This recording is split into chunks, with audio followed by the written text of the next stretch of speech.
Patay kami ng inosente. Si Sir Wesley Barayuga po. Sila Sir Leonardo na nag-utos sa amin.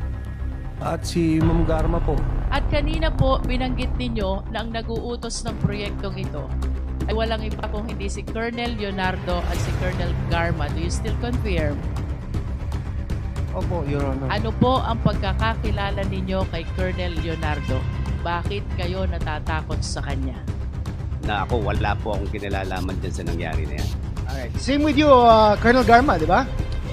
As a police officer and as a former government employee, you would never, at any instance, order the death of any other person. Opinion nila yun, Mr. Then, am I Para sa right? akin Yes po, or no? hindi. Para sa akin, hindi po Nagsisinungaling ba sila? totoo lahat. I cannot, yes, Mr. Chair. Okay, na Isang nakakapangilabot na sinumpaang salaysay at testimonyang inihayag sa pagdinig ng House Quad Committee. Naniniwala ang ilang kongresista na may sapat na basihan para sampahan ang kasong murder sina dating PCSO General Manager Rowena Garma at Edelberto Leonardo, kaugnay ng pagpatay kay dating PCSO Board Secretary Wesley Barayuga noong July 2020. Naungkat rin ang malalim na koneksyon at di umano'y relasyon ni dating Pangulong Duterte at Rowena Garma. Inamin din ni Garma sa pagdinig na noong naging general manager na siya ng PCSO ay tanging mga kamag-anak niya lamang umano ang kanyang kinuha para bigyan ng iba't ibang pwesto sa opisina ng PCSO. Narito ang buong detalye. Ngunit bago tayo magpatuloy, huwag kalimutang i-like, share, subscribe, and click the notification bell for more updates and for more upcoming videos. Maraming salamat! Colonel Mendoza, habang nagsasalaysay po kayo kanina, napansin ko, umiiyak kayo at nanginginig ang katawan nyo. Can you please enlighten us? Why such a demeanor during the time that you were reading your opening statement? Your Honor, hindi ko maiwasang maiyak kasi tinuring ko silang mga upper class tapos ang taas ng tingin ko sa kanila. Binigyan ako ng trabaho na sakit sa dibdib eh. Alin po yung masakit sa dibdib, Colonel Mendoza? Binigyan po ako ng trabaho ng mga upper class ko na ikakasira ng buhay ko. And why do you believe na itong trabahong ito'y ikakasira ngayon ng buhay mo? Kasi po, pumatay kami ng inosente. Pumatay kayo ng inosente? And can you please state for the record, sino yung inosenteng tao na pinatay mo? Pinatay nyo? Si Sir Wesley Barayuga po. And when you use nyo, namin, kami, no? Sino ba yung mga tao na tinutukoy mo? Sila Sir Leonardo na nag-utos sa amin. Aside from Colonel Leonardo, At si Ma'am Garma po. Colonel Garma, who else? Wala na po. Wala na po iba. Ikaw ba, Colonel Mendoza, ay may asawa? Meron po. Meron ka bang anak? Meron po isa. Ilang taon na po yung anak nyo? 14 years old po. 14 years old. Ilang taon na po ba kayong nasa serbisyo? 22 years na po.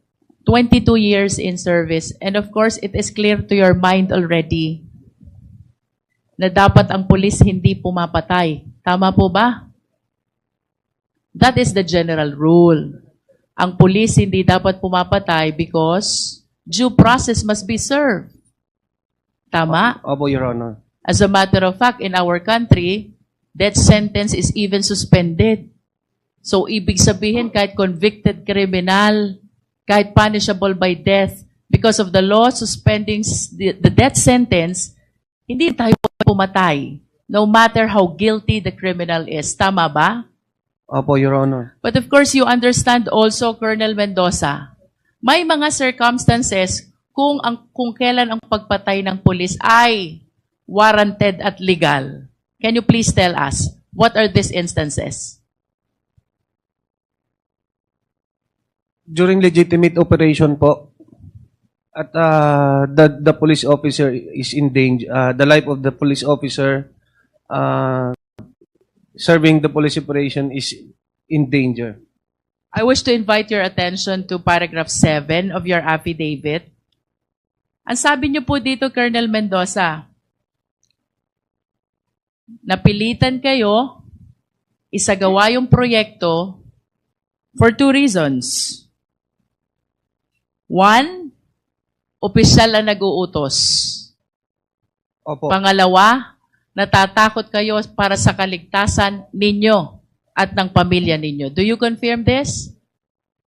Opo, Your Honor. At kanina po, binanggit ninyo na ang nag-uutos ng proyektong ito ay walang iba kung hindi si Colonel Leonardo at si Colonel Garma. Do you still confirm?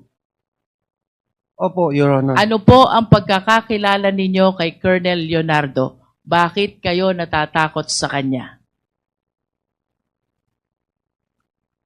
Siyempre po, siya yung panahon ng former president po natin na isa sa pinakamalakas. When you say pinakamalakas, panahon ng former president, anong ibig sabihin mo, Colonel Mendoza? Nakakabulong po at nagkakatotoo. Nagkakatotoo. Pwede mo ba kaming kwentuhan? Ano itong pagkakataong nakabulong at nagkatotoo ang mga sinabi ni Colonel Mendoza sa former president? Ni Colonel Leonardo po. Colonel Leonardo. I cannot elaborate more, Your Honor, pero common knowledge po yan sa aming mga operatiba na pag sinabi mong Colonel Leonardo at Ma'am Rowena Garma, nasa gilid po yan ng former president. So you will agree with me if I would say si Colonel Leonardo malakas sa former president. Yes po. Kung anong sabihin ni Colonel Leonardo, papaniwalaan ng former president. Maaari po. At kung anong hilingin ni Colonel Leonardo, susundin ng former president. Maaari din po. Let's go to Colonel Garma. Naniniwala ka din na si Colonel Garma malakas sa former president. Yes po. At kung anong sasabihin ni Colonel Garma, paniniwalaan ng former president. Yes. Yeah. At kung anong hihilingin ni Colonel Garma sa former president, susundin din ng former president. Tama ba? Maaari din po. That's how you understand the influence of these people to the former president. Kaya, takot ka na suwayin si Colonel Leonardo at si Colonel Garma. Tama ba? Yes, Your Honor. At dahil sa lakas ng impluensya nila sa presidente, pwedeng mawala ka sa serbisyo. Tama? Yes, Your Honor. Pwede ka ring mamatay. Tama? Lalo. Ha? Yes, Your Honor. Pwede ka ring makulong. Tama? Opo. Puntahan natin yung pangalawang dahilan. Bakit napilitan kang sumunod sa proyektong ito? You said, natatakot ka para sa sarili mo at sa mga pamilya mo. Ano yung mga pangyayari na naging dahilan kung bakit nagkaroon ka ng takot para sa kaligtasan mo at kaligtasan ng pamilya mo?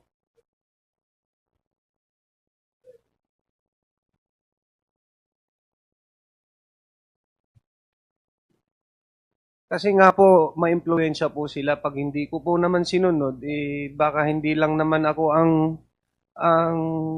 balikan, baka pati pamilya ko pa. Pag sinabi mo ba, Colonel Mendoza, baka hindi lang ikaw ang balikan, anong ibig sabihin mo ng salitang balikan?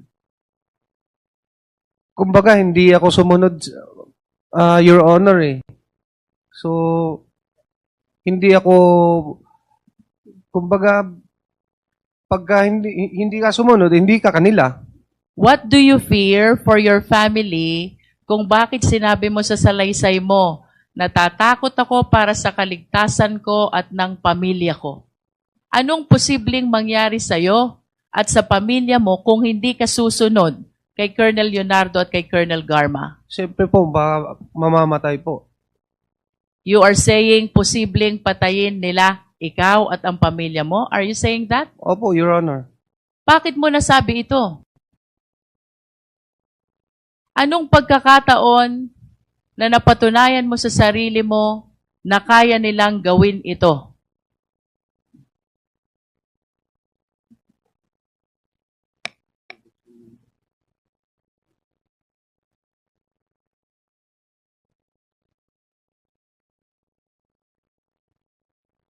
Your Honor, marami na kasing ugong-ugong eh. Maari mo bang isalaysay sa amin ano yung mga umuugong na yon? Dahilan kung bakit mo inisip na baka patayin ni Colonel Leonardo at ni Colonel Garma, ikaw at ang pamilya mo, kung hindi ka susunod sa proyekto. Mayroon na pong mga dati pa po sa Davao Region na pag sinabi niyong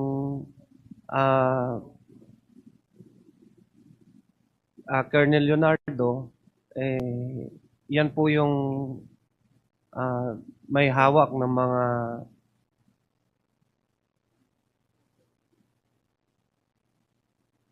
May hawak ng ano, Colonel?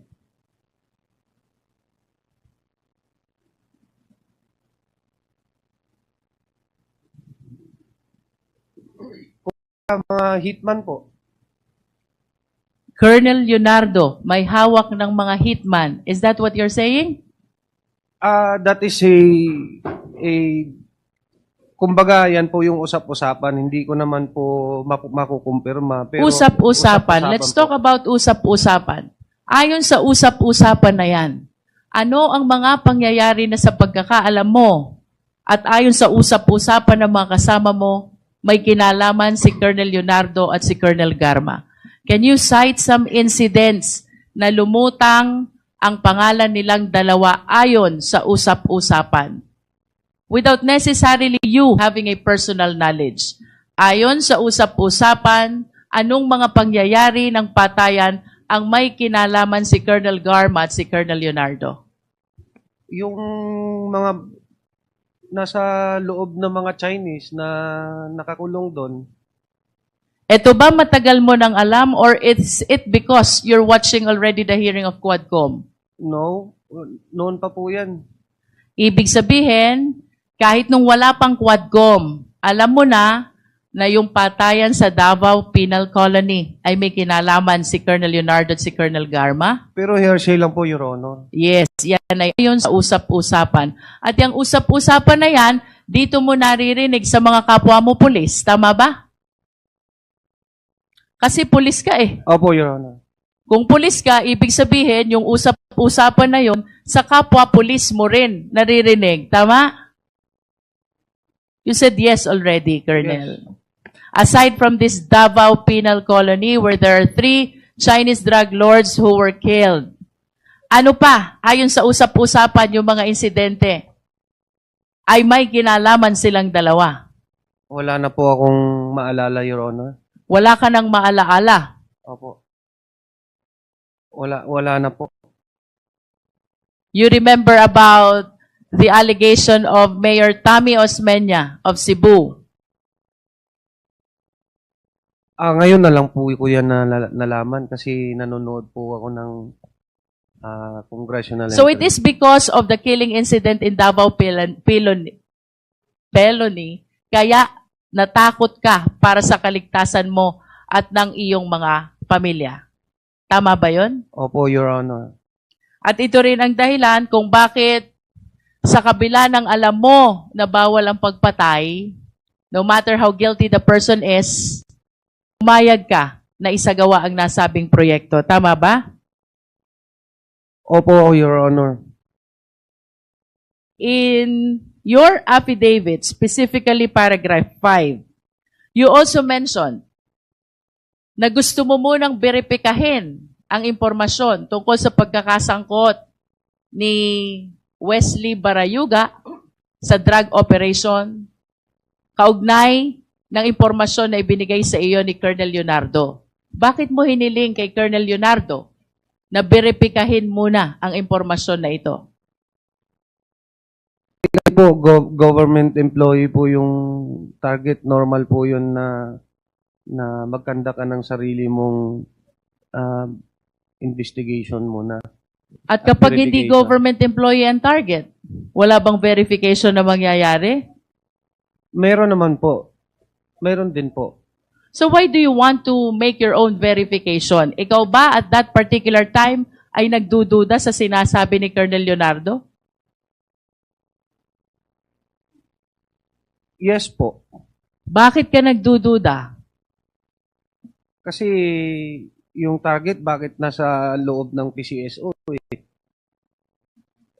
He is not only inside the PCSO, he is He's the the board secretary, secretary yes, Your Honor, of PCSO. And during that time, may naririnig ka ba na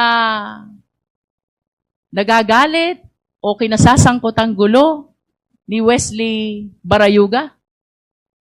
Wala naman po.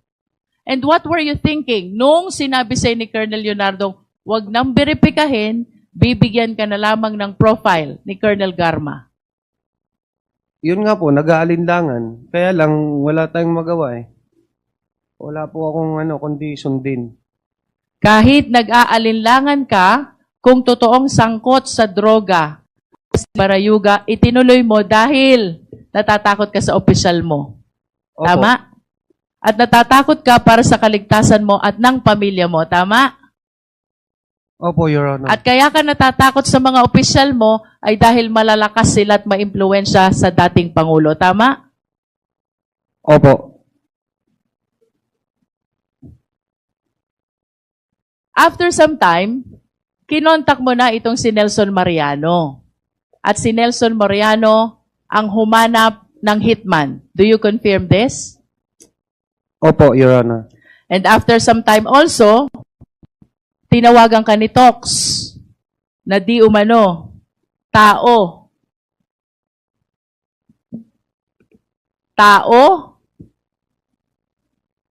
ni Colonel Garma. Tama ba?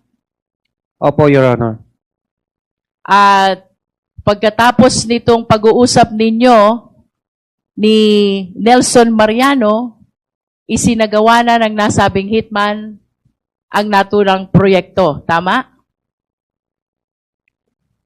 Opo, Your Honor. At itong proyektong ito ay ang proyektong pagpatay kay Wesley Barayuga. Tama ba? Opo. And you also confirm that after this incident ay nakipagkita si Nelson Mariano kay Tox kaugnay ng 300,000 na ipinagkaloob sa inyo. Opo. Can you please state for the record again, paano hinati yung 300,000?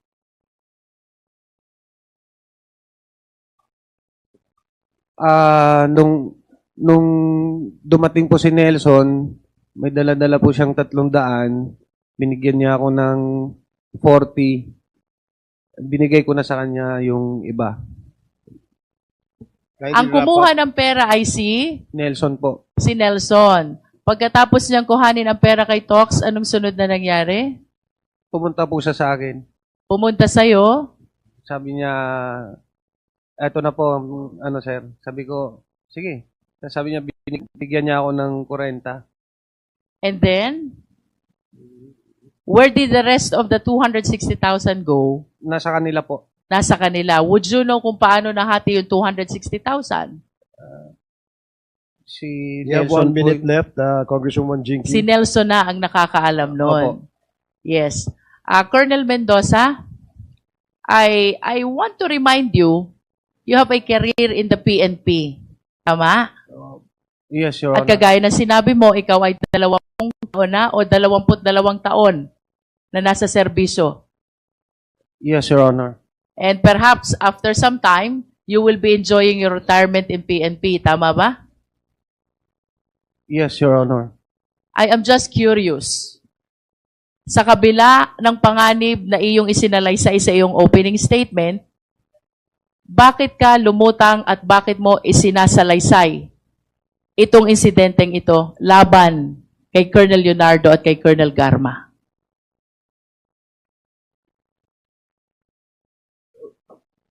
Bukod po sa bigat ng konsensya na dinadala ko po, for 4 years, may mga instances po na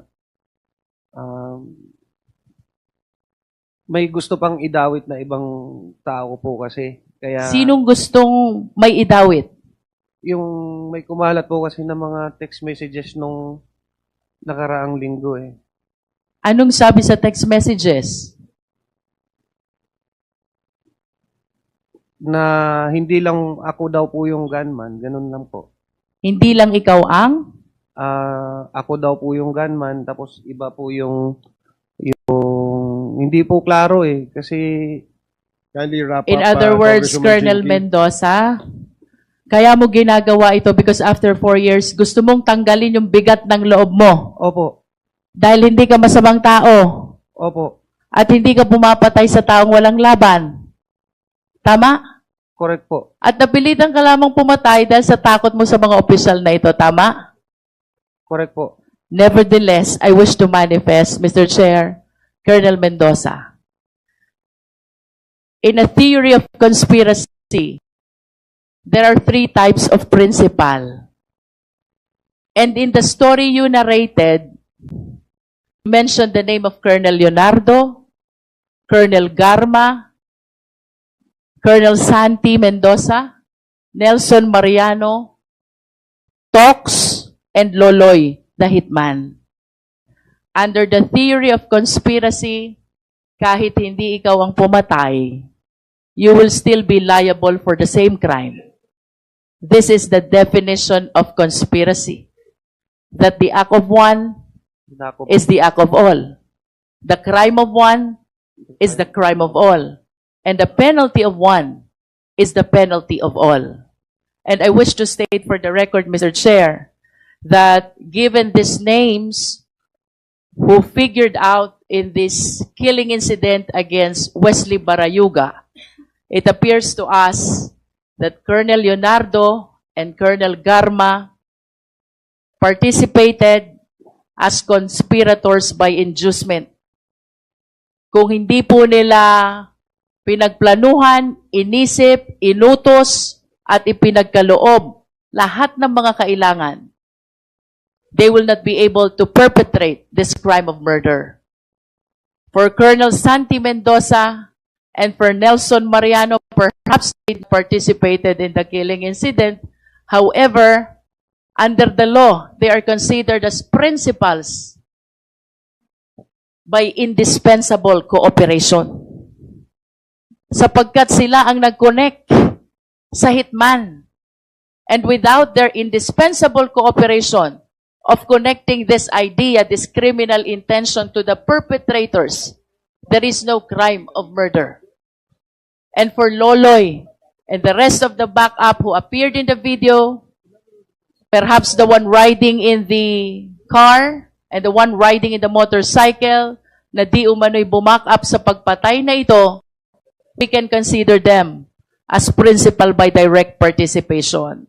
Sa kabila ng lahat ng ito, sa kabila ng posibilidad na madawit ang pangalan ni Colonel Santi Mendoza at kasama na si Nelson Mariano, they took the courage to speak before the Quadcom dahil gustong alisin ang bigat sa dibdib ng loob, particularly of Colonel Mendoza. Thank you, Mr. Chair. Thank you, Congresswoman Luistro. The next to interpolate is Congressman Keith Flores. You are recognized. You have 5 minutes. Please be reminded that today we have 2 topics that we will discuss. This is the EJK and then later on the POGO. We will continue our discussions and deliberations on the subject matter of POGO. So you have 5 minutes, Congressman Keith. Thank you, Mr. Chair. I only have a few questions, Mr. Chair, since most of the questions have already been asked by Congressman Pimentel and Congressman Luistro. Mr. Colonel Mendoza, were you in the same unit as Colonel Leonardo? Hindi po. Hindi. Were you under him in any of the units that you served sa PNP? Hindi po. Hindi. Pero ang question lang po is, kung hindi kayo naging tao ni Colonel Leonardo in any of the units that you served in, bakit ikaw ang tinawagan niya to do this particular job? Siguro po dahil I was the former head of the Regional Drug Enforcement Unit in NCR. Doon po kami nag-impisang magkontakan. Okay. Hindi naman because known ka for doing jobs like this? Hindi naman? Hindi po. Hindi. So, out of the blue, tinawagan ka lang niya na ipagawa tong operation na to, sinasabi mo? Yun nga eh, kasi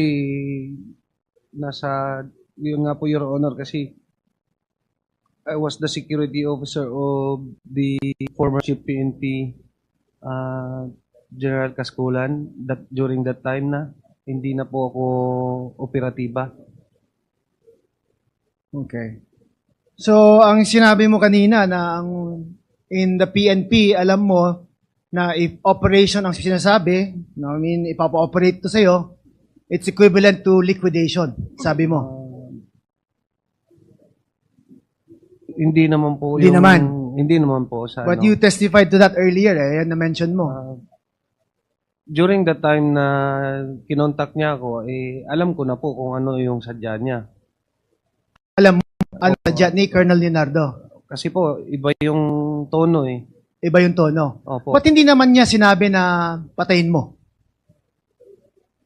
Hindi, nasa listahan eh. When you say nasa listahan ng drugs watch list, panahon po yun yung war on drugs eh. So during the war on drugs, ang sinasabi mo, pag nasa listahan ka at may utos na isali sa operation, ang equivalent niyan is liquidation. During the war on drugs. Opo. Okay. Now, Ma'am Garma, I have a question po. When did you issue the pickup to General Barayuga? I cannot recall, Mr. Chair, kasi may mass procurement kami ng vehicle Uh-huh. and all department managers and branch managers and those holding key positions, Were given automatic po na nagkaroon ng issuance po ng And it bagong was on the same sasakyan. time naman. Yes po, Mr. Chair. Pagbili ng sasakyan, binigyan nila po ng list ng logistics para i-approve ko yung distribution po. At kasama po at ang, yun nga, office ng board secretary and other board of directors and managers. Okay, now, I'll ask you a direct question po, Colonel Garma. During your stint as PCSO chair, how would you describe your relations with General Barayuga? Okay naman po, nag-uusap naman po kami. Wala po akong No natatandaan. conflict? None, Mr. Chair. None. So you were not the subject of any of the investigations that were being conducted or something? No, Wala naman? Mr. Chair. I could recall, Mr. Chair, nung pag-upo ko, naalala niyo po na pinatigil po lahat ng laro. That's where the President gave instruction na mag-conduct ng thorough investigation. And to my understanding po, ang NBI po ang nag-investigate. And lahat naman po ang hiningi nila, binigay ko rin naman po. I just don't know po kay board sec kung ano naman po yung requirement na kailangan niya i-submit as far as yung board naman is concerned, Mr. Chair. So you would describe your working relationship as professional and cordial Maganda naman? po, wala po Maganda kami naman. conflict. Yes, nag-uusap po kami. So I if we cannot were to recall. ask people in the PCSO and they would describe your relationship as ganun din sa how you described it, Yes, na Mr. okay naman. Okay naman, Mr. Chair, kasi wala po. Nagre-record lang naman po yan during board meeting. It's the board who discusses all the sensitive issues. Him as the board of the, secretary, he just takes note. Okay, Wala so naman po. wouldn't it be like, how would you siguro react, no, upon hearing the testimonies of Colonel Mendoza, that it was Colonel Leonardo who gave the instructions to Colonel Mendoza na galing daw sa iyo ang utos sa ligpit kay General Barayuga. Nagulat lang po ako, Mr. Nagulat Chair. lang. I didn't expect it po. So this is the first time you heard na you are being implicated in the death of General Barayuga. Yes, Mr. Chair. First time. Yes, Mr. Chair. You never heard about it before, kahit sa mga marites o chismis sa PNP. Hindi, Mr. Chair. Hindi. Okay. So you were never also investigated by any law enforcement agency as far as the death of General is concerned? Wala po, Mr. Chair. No one asked you questions? Wala po akong maalalang may nagtanong po. Okay. Now that you heard the testimony of Colonel Mendoza, na Colonel Leonardo supposedly directed him to do this operation on your behalf, Ano ang masasabi niyo kay Colonel Leonardo po? If it is true na siya ang nagutos.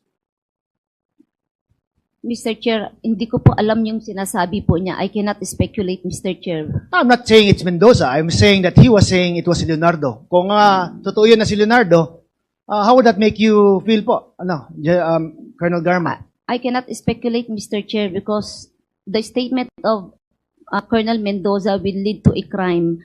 And I do not want to make a statement that I'm not sure whether it is right or wrong for Isn't now, that Mr. precisely Chair. what makes it more interesting? That an active serviceman would put his career at the risk and testify before this committee, admitting to some wrongdoings na at the behest of, or on your request in that of the instructions of Colonel Leonardo? Don't you find that parang odd at least? Mr. Chair, I do not know what he is thinking right now, Mr. Chair. And this is the first time. Iniisip ko saan nakita what na, I cannot recall if I've met him or what. But ngayon ko lang po narinig din ang name niya, Mr. Chair. All right. Attorney Paquera, I'm sorry. I noticed that she's there. And she was your executive assistant ba? Si Attorney Paquera? Yes, EA6 and designated as the chief of staff. Okay. of So my office she was at the working time. with you at the PCSO while this General Baryuga was also there? Yes, Mr. Chair, nagpang-abot po lahat. Attorney Paquera, would you confirm the statement of Colonel Garma that the relations between Colonel Garma and General Baryuga were was okay at the time that they were both working? I believe so, Mr. Chair. That their relationship was professional and cordial naman?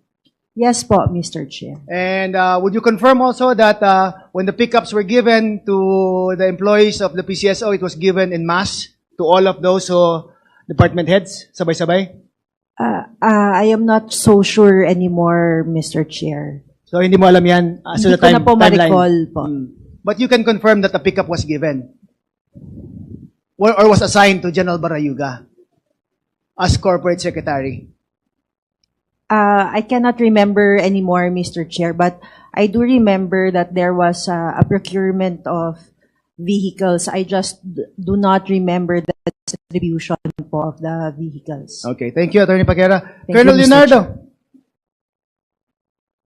Sir, you heard the testimony of Colonel Mendoza, Yes, Mr. Chair. identifying you as the person who ordered the death of General Barayuga, supposedly upon the instructions of Colonel Garma. Is that correct, sir? Hindi po totoo yun, Mr. Hindi totoo.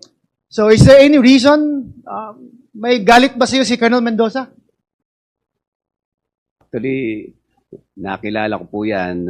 I think isang beses lang kami nag-meet. Isang beses yan. lang. I know that he's an underclass po namin. Pero wala na po akong, hindi ko na po siya So, no ganun working kilala. relations with Colonel Mendoza? Wala po. Hindi mo Mr. naging Chair. tao before in your units? Hindi rin po, Mr. Chair. Hindi mo rin utusan to do something legitimate that he didn't do or something? Wala namang reason for him to be mad at you. Lalong hindi ko po siya pwedeng utusan dahil hindi ko nga po siya ganong kilala. Okay. Alam ko lang underclass po siya, Mr. Chair. So upon hearing his testimony, parang hindi ba parang nagulat ka ba or are you mad now na bakit ka dinadawit sa mga operasyong ganon or on his statement in his affidavit na ikaw yung may utos? Nagulat nga rin po ako, Mr. Chair. Hindi na lang po ako nasasali sa mga ganito. Para ikaw Mr. na lang Chair. lahat, ano? Opo, mula pa noong 2016, binabanggit na po yung pangalan ko. Hindi na sila tumigil.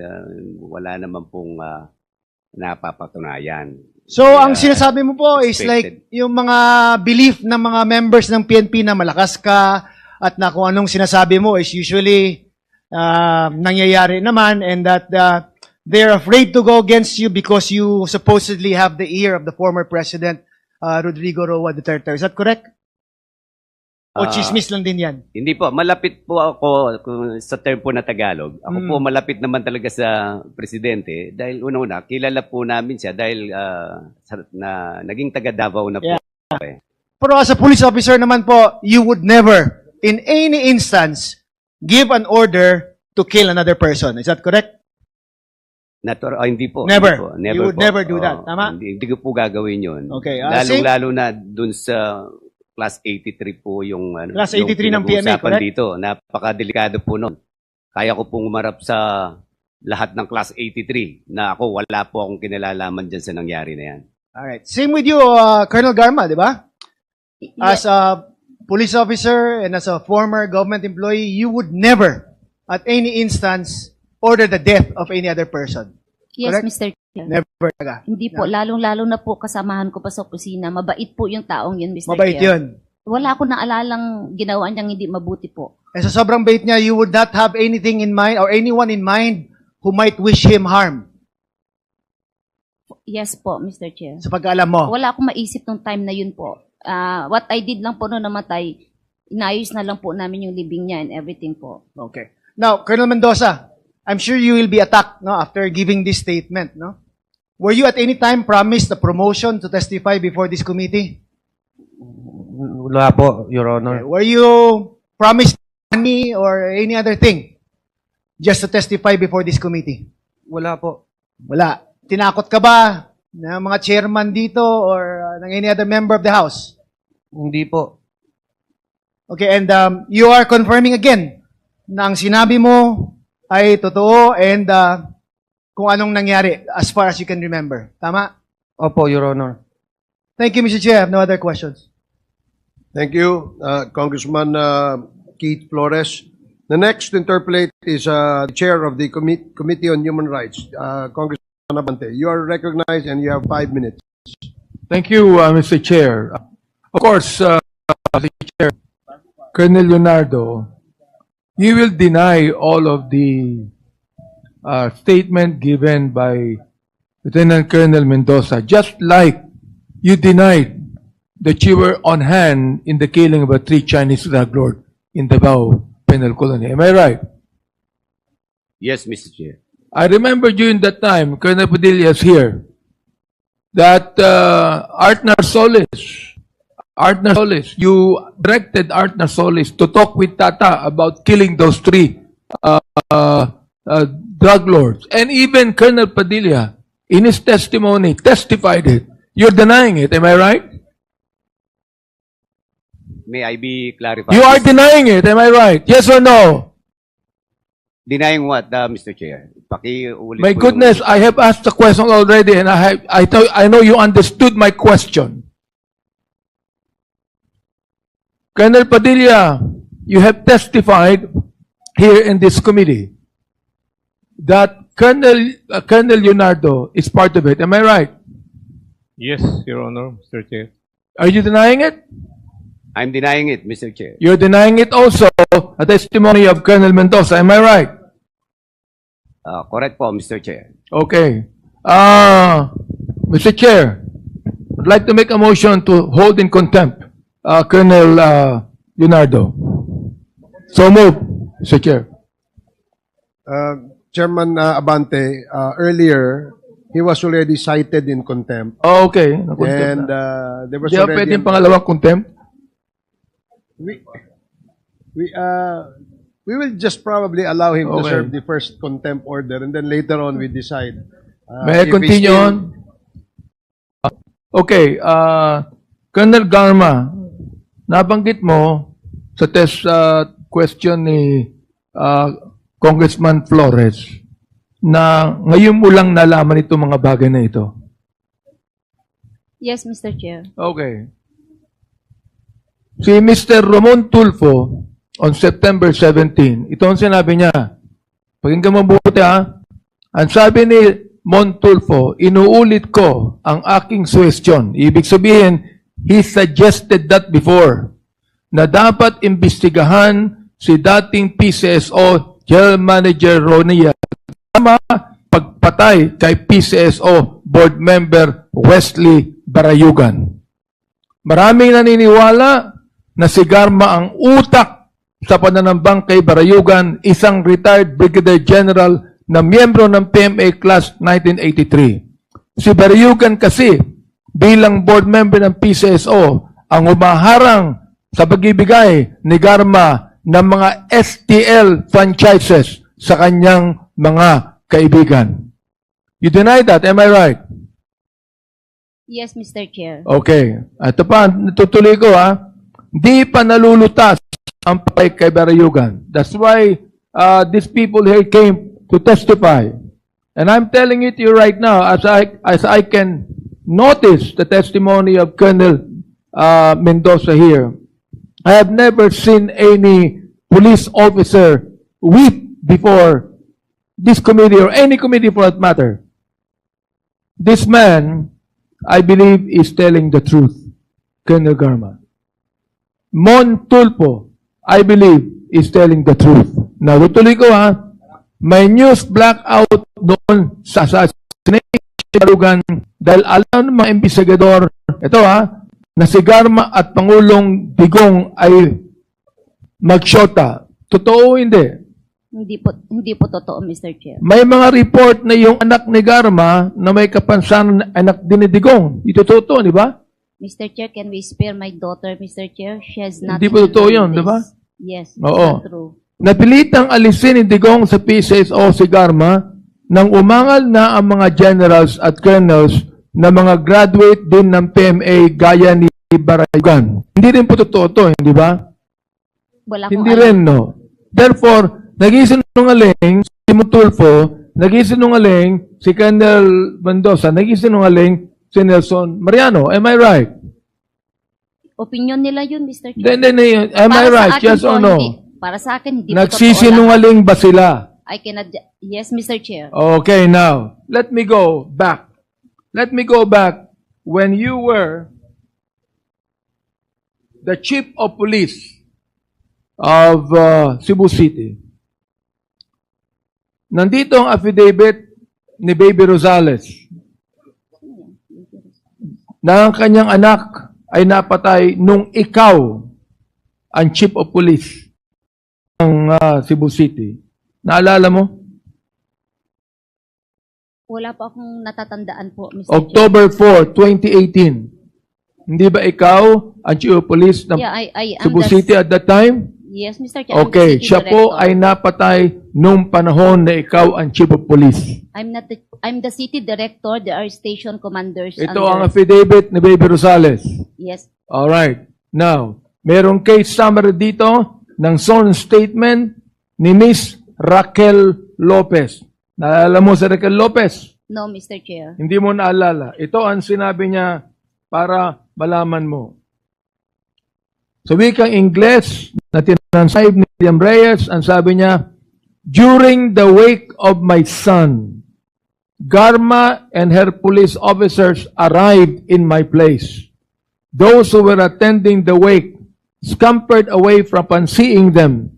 Garma was enraged as she hollered out and strut around. She was angry at us for holding a wake on the death of my son. She yelled out, "Why is there only one dead? There are many of them here." You are also denying that. Yes, Mr. Chair. You are. Yes.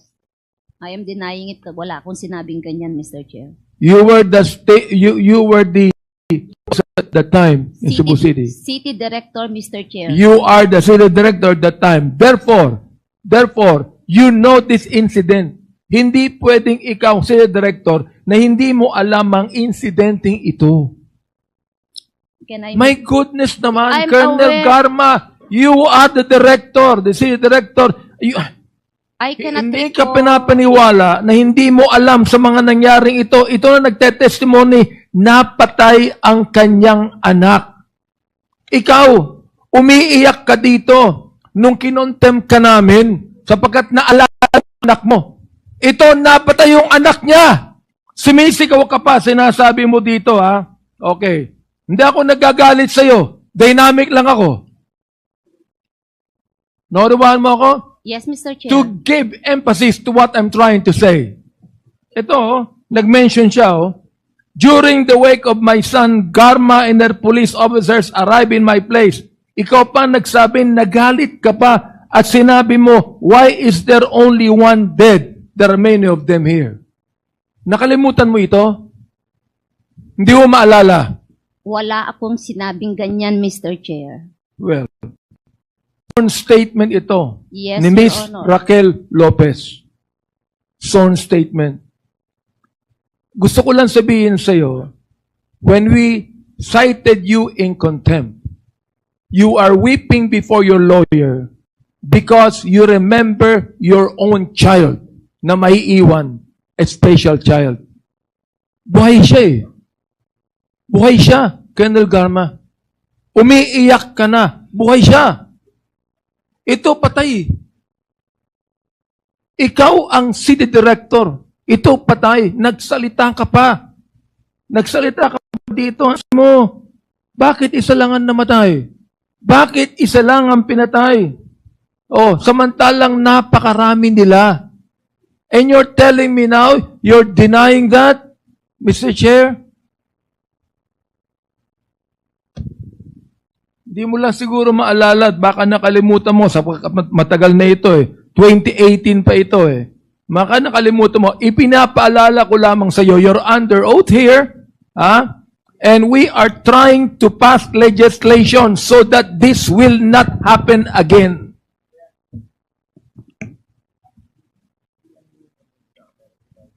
Mr. Chair, ano ang gusto mong sabihin? Tell it to us now. Lie under your teeth. Tell us.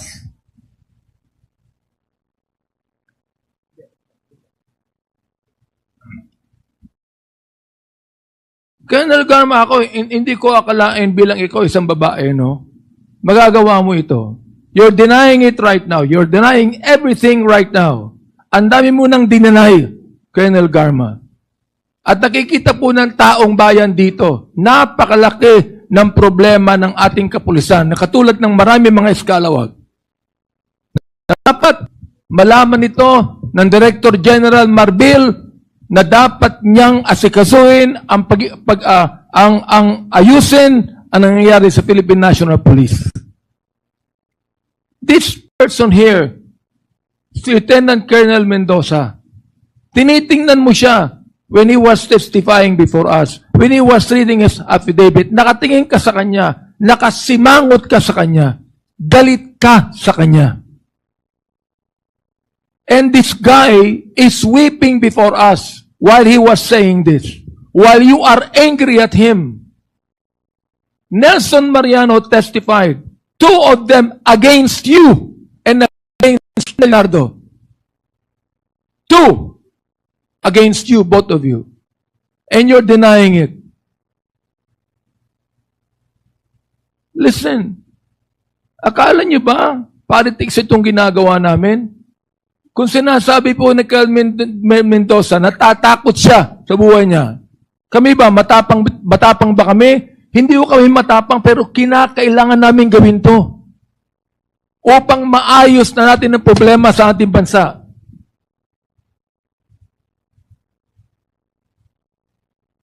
Hindi ba gusto mo rin ayusin, Colonel Garma?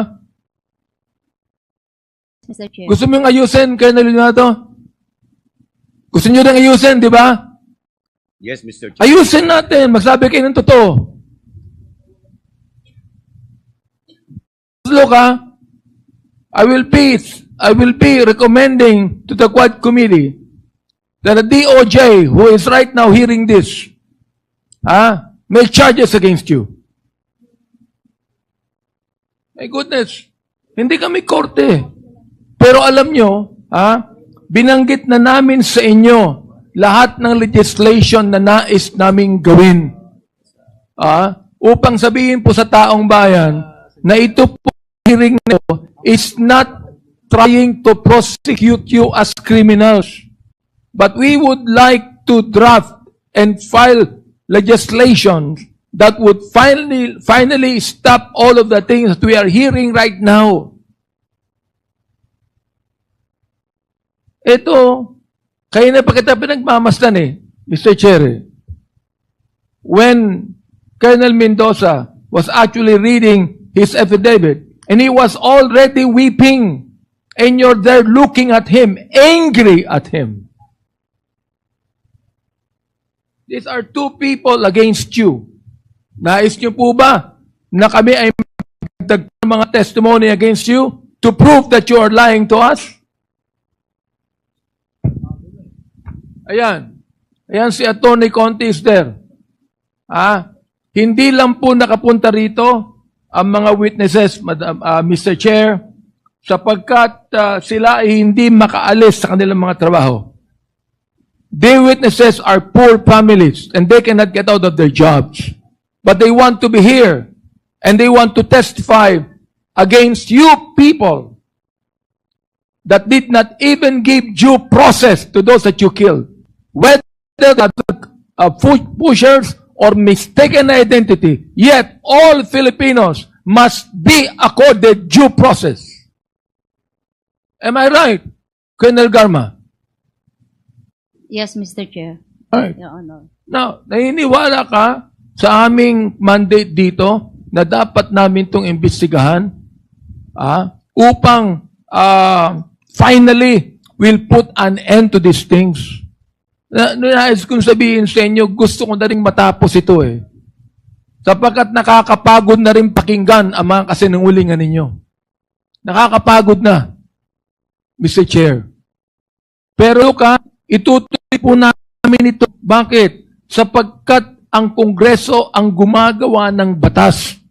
Gumagawa ng batas upang matigil na lahat ng mga bagay na ito. Mr. Chair, yun lamang po ang gusto kong sabihin. Thank you, Congressman Abante. Can you give water to Congressman Abante, please? The next Mr. interpreter. Chair, preferably cold.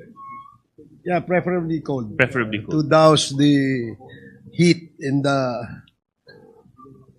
The next to interpolate is Congressman Lordan Suhan. Congressman Suhan, if he's not here, the next to interpolate is Congressman Adjong. Bismillahirrahmanirrahim. Assalamualaikum warahmatullahi ta'ala wabarakatuh. Thank you very much, Mr. Chair. I'd like to direct my questions to General Manager Garma. Ma'am, you mentioned earlier as your response to Congressman Pimentel that there was a mass procurement of pickups, no? Kung saan isa sa mga pickup doon namatay si General Barayuga. Tama po ba yun? Yan ang pagkakaalam ko sa noong time na yun, Mr. Chair, na may mga nabili at for issue. Okay. So, tanong ko lang po as a general manager, would you have an access to the type of vehicles and plate numbers of all those all those units that have already been procured? May access po kayo dito sa information? Lahat po ng information sa PCSO, I can have an access because Okay. I'm the GM, Mr. Chair. So, ito pong trabaho na to, when you assign the units or the vehicles to each individual member, board members, and including the board secretary, hindi naman po ito kailangan ng en-bank resolution, no? Or any resolution from your side, no? Administrative po ito, tama po ba? Yes, Mr. Chair. Okay. Your So Honor. pag na-assign po ba itong mga vehicles na ito, would you of course being a manager and this is administrative, of course it requires your signature and your approval, hindi ho ba? Yes. Okay. Yes, Your Honor. So ibig sabihin po, Mr. Chair, yung sasakyan na na-assign kay Attorney Barayuga ay na-approve niyo po, no? In-approve niyo yung pag-distribute itong sasakyan at pag-assign doon Yes sa mga po, as recommended by the logistics officer. Yes as po. recommended by no? Okay. Nung nangyari po yung namatay si General Barayuga at nalaman po ninyo, ano po yung una yung naging direktiba? Ano po yung response ninyo as a PCSO manager? Of course, sabi niyo po, wala naman po kayong napag-awayan. According to your testimony, maganda nga po yung relasyon nyo at nagtataka po kayo dahil mabait na tao siya. Ano po yung unang-unan yung ginawa hakbang bilang isang PCSO manager, general manager, na namatayan po kayo ng miyembro ng board? Nagulat pa ako. I think I made a report to the chair. I cannot recall. I made a report. And then, inalam ko po kung, kasi inimbestigahan na yun, inalam ko po kung pandemic kasi ho, mahirap gumalaw. Inalam ko na lang po after na nagkaroon ng crime scene investigation, inalam ko po kung saan po siya dinala. Inalam ko. Si Board Secretary Barayuga. Inalam ko po because during that time, pandemic yun, ako lang po ata or was there I was in the office kasi noon nalaman ko. So, inalam ko kung saan siya para ma-facilitate po yung ano po. Okay. Gusto ko lang pong tanungin si Colonel Sante Mendoza. Sa salaysay niyo po, nasabi niyo, tinawagan po kayo ni Colonel Leonardo, hindi ho ba? Opo. At sa salaysay niyo din po, sinabi po ninyo na nagkaroon kayo ng alinlangan doon sa sinabi po sa inyo na patay, no? Yung isang nagngangalang to Attorney Barayuga, tama yun? Yes, Your Honor. At sabi mo, natatakot ka dahil ito ay isang opisyal ng gobyerno at hindi mo alam yung kanyang background. So magkakaroon ka muna ng sarili mong, parang gagawa ka muna ng sarili mong surveillance. Tama po ba yun? You have to get your own information for the subject, Your Honor. Hindi po yung magso-surveillance. Ay, ano pa ba yung sabi? Kasi nawala sa akin, nasa akin kasi na yung kanina yung ano mo eh. Pero let me just to paraphrase, no? I'm just trying to understand. Based on your salaysay, ang sabi niyo po is, magkakaroon muna kayo, natatakot nga ho kayo, di ba? Dahil isang official ang at hindi niyo kilala at humihingi kayo ba ng oras para, ano po yung hinihingi niyo na oras? To verify the To verify, tama. Not to information, sir. survey. Yes, stand corrected. To verify. At nasabi din po ni Colonel Leonardo na na-assign na, alam na yung sasakyan, ibibigay na sa inyo yung sasakyan, hindi ba? Parang identified na kung ano yung sasakyan niya dahil inassign ito kay Attorney Barayuga. Tama po ba? Yes, Your Honor. In addition to that, binigay niya po yung sasakyan na yan, pati yung driver. Time of the yung umaga po nung July 30, 2020 po. At sinabi po din ni Colonel, according to your salaysay, sinabi ni Colonel Leonardo sa'yo na yung sasakyan identified na, anong sasakyan ni Attorney Barayuga. Ito'y isang pick-up na puti with plate number, etc. etc. Tama po ba? Opo, Your Honor. Na na-identify ito, na na-assign ni General Manager Garma doon sa board secretary niya, which in this case, yung namatay nga, or pinaslang, na si Attorney Barayuga. Tama po ba? Opo, Your Honor. Okay. Maraming salamat po. The reason why I'm stating this, Mr. Chair, is that based on the earlier in questioning of Congressman Pimentel, parang ang position po ng ni Colonel Garma is that una, hindi niya alam yung may nag-mass procure, and number two, hindi niya directly na inassign yung sasakyan dahil according lang yun sa recommendation ng isang division o opisina. But we have proven here, Mr. Chair, that he has the power to either reject or to reshuffle or not to approve the assignment of each vehicle to each of the board members who will be receiving this vehicle as part of their official transport. So, Mr. Chair, this actually corroborates, Mr. Chair, for me, at least for this representation, corroborates, Mr. Chair, the testimony of Mr. Mendoza as to the establishment of the fact that indeed it was made easier for the hitman to identify where General Barayuga would be riding in. Anong type na sasakyan, anong plate number, etc. Which actually materialized yung assassination po na ginawa kay General Barayuga.